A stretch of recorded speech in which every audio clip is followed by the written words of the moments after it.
Good morning and welcome to Good Company today. It is Tuesday, August 17th, and as I always say, another beautiful day here in Northeast Ohio. Gorgeous. What a good day to get out for a walk or a run, maybe do a little shopping. I was doing that yesterday. You know, I think I'm going to be on the hunt for a new couch.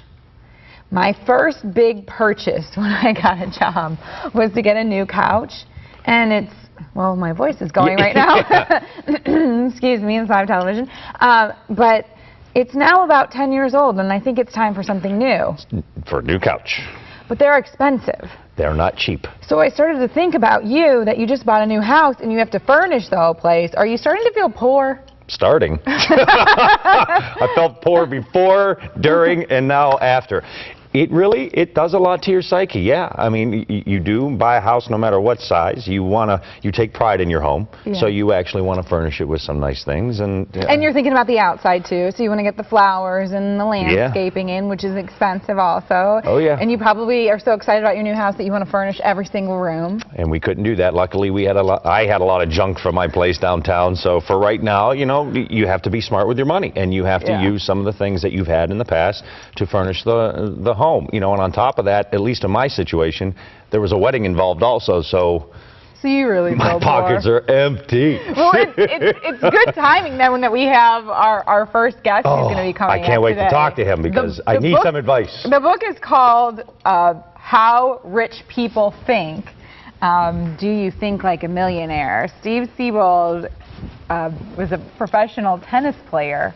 And now he, this morning, is going to tell us and all of you how to get rich, or how to think like a rich person anyway. Steve, hi, welcome to the show. Thanks. I think we both need advice, especially this one here. House, wedding. Trying to get all these, like, wait a minute, I need to take some notes. Well, how rich were the rich people that you were hanging around? I mean, some of them were, well, they were all multimillionaires, and some of them were billionaires. And I continue to this day. It's been 26 years of interviews, and they continue today. What is the common theme among billionaires and multimillionaires? I think it's that they look at money through the eyes of abundance, without fear. So in other words, they decide how much they want or what they want to get, and they write it down, and they think about it, and they go out and make it happen. They're very decisive, they know what they want, and they don't look at it through the eyes of fear, they look at it through the eyes of opportunity. So, completely different than the masses, basically. Well, there's the masses. There's basically two classes, you know, the wealthy and the not wealthy. With these troubled economic times, how are the two classes thinking? Because, well, are the rich still thinking that they could just write stuff down and get it?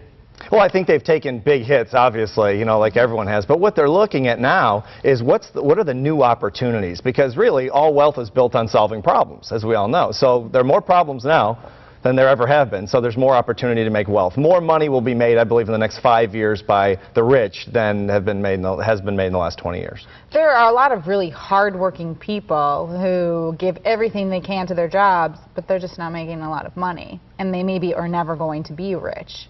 So what's your advice to those people who are sitting around going, I'm working really hard, and I keep coming up with ideas, and I feel like I'm just keep like hitting that glass ceiling. I can't move forward in my job. I can't make more than, you know, I haven't seen an increase in my salary. If anything, maybe I've seen a decrease over the past few years. I would say keep coming up with ideas. That's what the wealthy do. That's what they've taught me for 26 years. Just keep thinking of ideas. Most of them are going to be bad. Most of them will fail. Most of them won't make money. But you only need one good one.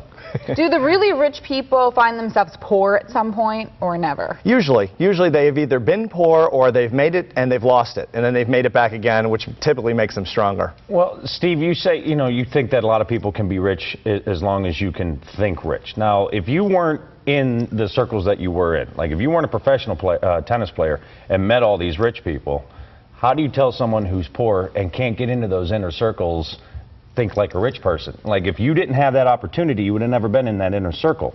How do you explain that? I wasn't that good of a tennis player to get in that inner circle. I wish I could say I was, but I really wasn't. I really got lucky, and I broke in with one interview, and they all seemed to know each other, so I moved to their towns. I went from Palm Beach to Aspen to Scottsdale to you name it, and I started running in their circles as an outsider and interviewing them. And once you get inside the circle of the rich, it's very easy to understand why they're so wealthy. They think completely differently.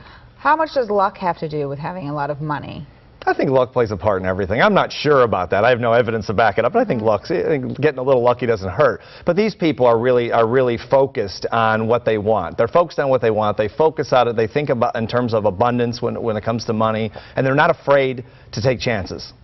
So do you think anybody can become rich as long as they think? I mean, do you realistically, can you sit here and say anybody can become rich if they just think rich? I believe, not just from thinking, but I think anyone can become rich if they solve problems. You've got to solve problems. You've got to look for ideas that solve problems, that create solutions for a lot of people, and the world will gladly make you as wealthy as you want to be. It's the premise of all wealth. What are some of the best stories that you heard along the way of people you met? I think the losing of the money. The stories, it's great to, you're on some guy's yacht, it's a 150-foot yacht, you're thinking, I couldn't even afford the gas on this sucker, And then they talk about how they lost it all, and they were a millionaire, and they lost it all, and they came back again and made it back, and how much stronger they get as a result of the loss. They fail just like we do. That was the greatest thing I learned. Can you talk about specific people who you met and who you talked to, people that we would know?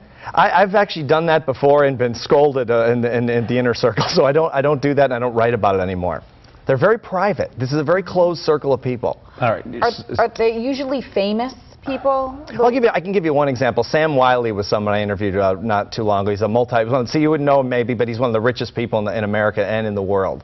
And he's a gentleman I interviewed out in Aspen. He's an example of someone I can use his name, but very few of them.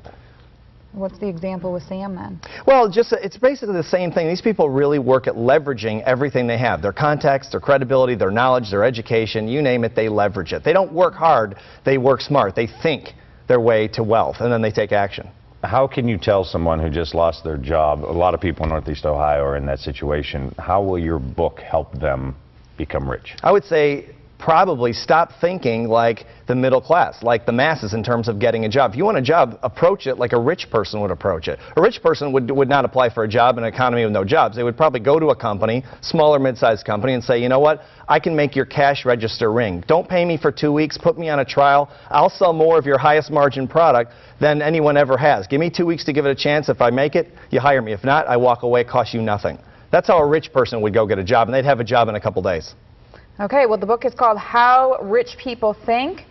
Steve Siebold, thank you so much for being on the program. Thank you. Thank you. I'm still poor. All right. Stay with us.